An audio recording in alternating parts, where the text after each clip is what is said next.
आज की ताज़ा खबरों के लिए सबसे पहले चैनल को सब्सक्राइब कर लें और बगल के घंटा बजा दें।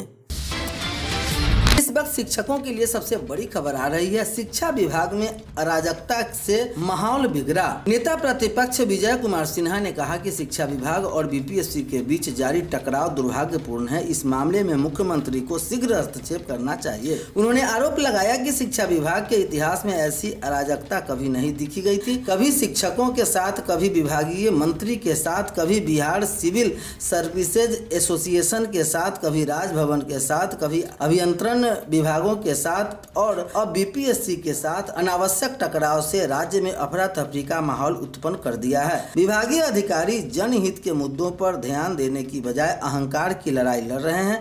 उन्होंने कहा कि शिक्षा विभाग की मनमानी के कारण सरकार के अनेक विभाग प्रभावित हो रहे हैं। एक तरफ सामान्य प्रशासन विभाग के अधीन बीपीएससी के साथ, तो दूसरी तरफ शिक्षा विभाग एवं प्रतिनियुक्त अभियंताओं को मूल विभाग में वापस करने की लड़ाई शिक्षा विभाग द्वारा लड़ी जा रही है। विद्यालय शिक्षा समिति क्रियाशील हो। प्रदेश राजद शिक्षक प्रकोष्ठ के महासचिव डॉक्टर ब्रजभूषण राय ने शिक्षा विभाग के अपर मुख्य सचिव को पत्र लिखकर राज्य के विद्यालयों के विद्यालय शिक्षा समिति एवं विद्यालय प्रबंधन समिति को क्रियाशील करने की मांग की। रविवार को जारी पत्र में डॉक्टर राय ने विद्यालय स्तरीय शिक्षा व्यवस्था में व्यापक सुधार के मद्देनजर कई सुझाव दिए हैं। प्रधानाध्यापक के पद पर अपने ही विद्यालय में पदस्थापित किए जाएंगे स्नातक प्रशिक्षित शिक्षक। दिव्यांग और महिला शिक्षकों को मिलेगी प्राथमिकता। जगह खाली नहीं रहने पर उसी प्रखंड के नजदीक के विद्यालय में होगी पोस्टिंग। राज्य में माध्यमिक विद्यालय के स्नातक प्रशिक्षित शिक्षकों को अपने ही विद्यालय में पूर्णकालिक प्रधानाध्यापक के पद पर पदस्थापित किए जाएंगे, बशर्ते उस विद्यालय में प्रधानाध्यापक के पद पर रिक्त हो। इससे संबंधित निर्देश शिक्षा विभाग द्वारा राज्य के सभी जिलों के जिला शिक्षा पदाधिकारियों को दिए गए हैं। निर्देश में जिला शिक्षा पदाधिकारियों से कहा गया है कि जिस स्नातक प्रशिक्षित शिक्षक को मध्य विद्यालय में प्रधानाध्यापक के पद पर पूर्णकालिक रूप से कार्य करने हेतु पदस्थापित किया जाएगा, उन्हें संबंधित मध्य विद्यालय में जहां वे अभी पदस्थापित हैं मैं ही प्रधानाध्यापक के पद पर रिक्त रहने पर पदस्थापित किया जाए। पदस्थापित विद्यालय में एक से अधिक स्नातक प्रशिक्षित वेतनमान के शिक्षक के पदस्थापित रहने की स्थिति में क्रमशः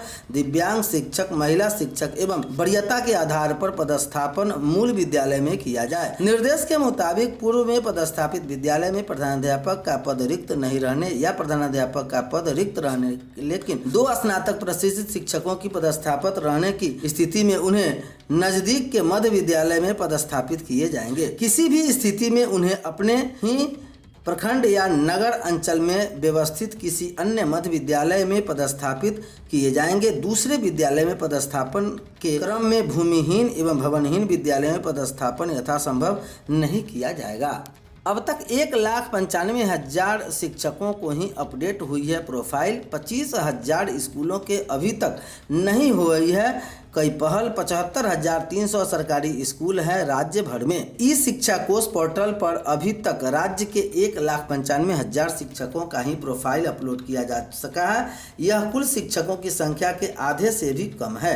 इसको लेकर शिक्षा विभाग ने अपने जिलों के जिला शिक्षा पदाधिकारियों को पत्र लिखकर नाराजगी जताई है। साथ ही इस कार्य तेजी से पूरा करने का निर्देश दिया है। मालूम हो राज्य के सरकारी स्कूलों में 4.5 लाख से अधिक शिक्षक कार्यरत हैं। इन सभी की प्रोफाइल पोर्टल पर अपलोड होनी है। इसे लेकर 3 महीने पहले ही जिला शिक्षा पदाधिकारियों को प्रशिक्षण दिया गया था कि इस तरह से पोर्टल पर हर जानकारी उपलब्ध करानी है। बाद में जिला और प्रखंड स्तर पर भी सभी को प्रशिक्षित दिया गया। ई शिक्षा कोष पोर्टल पर विभाग को हर योजना कार्यक्रम की जानकारी के साथ ही शिक्षकों और छात्र छात्राओं की सूची भी उपलब्ध करनी है। किस स्कूल में कितने शिक्षक हैं इसकी भी जानकारी कंप्यूटर पर एक क्लिक पर आ जाएगी। इसकी मकसद से इसका प्रोफाइल अपलोड किया जा रहा है। अभी इस तरह के कोई जानकारी लेनी हो तो विभाग को जिले से मांगना पड़ता है। फीसदी जिलों को हिदायत दिया गया है। जहां शिक्षकों को प्रोफाइल अपलोड करने के कार्य में फीसदी जिलों को विभाग के विशेष हिदायत दी गई। इसमें औरंगाबाद, पश्चिमी चंपारण, अररिया, लखीसराय और जमुई शामिल है। वही 5 बेहतर स्कूल जिलों में जहानाबाद, बेगूसराय, कैमूर, नवादा और मुंगेर शामिल है। सभी शिक्षकों का प्रोफाइल पोर्टल पर अपने से विभाग के पास अपडेट जानकारी होगी। यह भी जानकारी रहेगी कि किस जिले, प्रखंड, पंचायत और संकुल स्तर पर कितने स्कूल हैं और उसमें कितने शिक्षक पदस्थापित हैं। आगे के चरण में छात्र छात्राओं की सूची भी इस पोर्टल पर उपलब्ध कराई जाएगी। स्कूल और शिक्षक को स्वयं ही प्रोफाइल अपलोड करनी होगी। राज्य के 75,300 स्कूल में इन्हीं करीब 25,000 स्कूलों द्वारा शिक्षकों का प्रोफाइल अपलोड करने का कार्य शुरू भी कर दिया गया है। 18 जिलों में चल रहे 5,164 रजिस्टर्ड कोचिंग संस्थान। राज्य के 18 जिलों में सर्वाधिक छात्र छात्रा दरभंगा के कोचिंग संस्थानों में पढ़ रहे हैं। इन 18 जिलों में 5,164 रजिस्टर्ड कोचिंग संस्थान चल रहे हैं। पटना सहित 20 जिलों में रिपोर्ट अभी नहीं आई है। दरअसल राज्य के कोचिंग संस्थान को मनमानी न पर नकेल के लिए कोचिंग नियमावली लागू होने वाली है। प्रस्तावित नियमावली पर सिर्फ कैबिनेट की मुहर लगनी बाकी है। इसके मद्देनजर शिक्षा विभाग ने राज्य में पंजीबद्ध कोचिंग संस्थानों की संख्या जिलों में जुटानी शुरू कर दी है। शिक्षा विभाग को जिले से मिली जानकारी के मुताबिक 18 जिले में 31,607 विद्यार्थी कोचिंग संस्थानों में रजिस्टर्ड हैं। इनमें सर्वाधिक 12,135 बच्चे दरभंगा के कोचिंग संस्थानों में हैं। पटना के कोचिंग संस्थानों की रिपोर्ट अभी नहीं आई है। शिक्षा विभाग की मिली जानकारी के मुताबिक जिन 18 जिलों में कोचिंग संस्थान को जानकारी मिली है उन जिलों में 5,164 कोचिंग संस्थान रजिस्टर्ड है। इसमें अररिया के 221 कोचिंग संस्थान, अरवल में 90 कोचिंग संस्थान, बांका में 225 कोचिंग संस्थान, बेगूसराय में 636 कोचिंग संस्थान, बक्सर में 144 कोचिंग संस्थान, दरभंगा में 562 कोचिंग संस्थान, पूर्वी चंपारण में 593 कोचिंग संस्थान, जहानाबाद में 52 कोचिंग संस्थान, किशनगंज में 243 कोचिंग संस्थान, कैमूर में 146 कोचिंग संस्थान, लखीसराय में 102 कोचिंग संस्थान, मधुबनी में 428 कोचिंग संस्थान, नालंदा में 67 कोचिंग संस्थान, सहरसा में 522 कोचिंग संस्थान, शिवहर में 92 कोचिंग संस्थान, सीतामढ़ी में 191 कोचिंग संस्थान, वैशाली में 314 कोचिंग संस्थान और पश्चिमी चंपारण में 536 कोचिंग संस्थान हैं।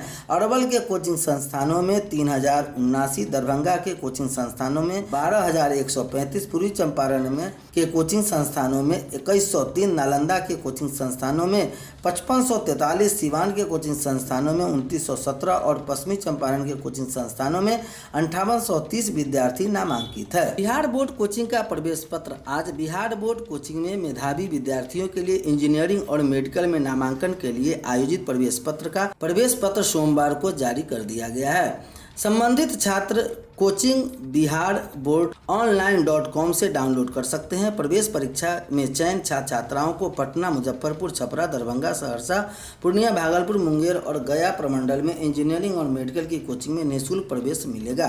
परीक्षा 17 सितंबर से होगी। परीक्षा में विज्ञान प्रतिभा खोज परीक्षा के लिए आवेदन 30 से होगी, जहां पर राष्ट्रीय प्रतिभा खोज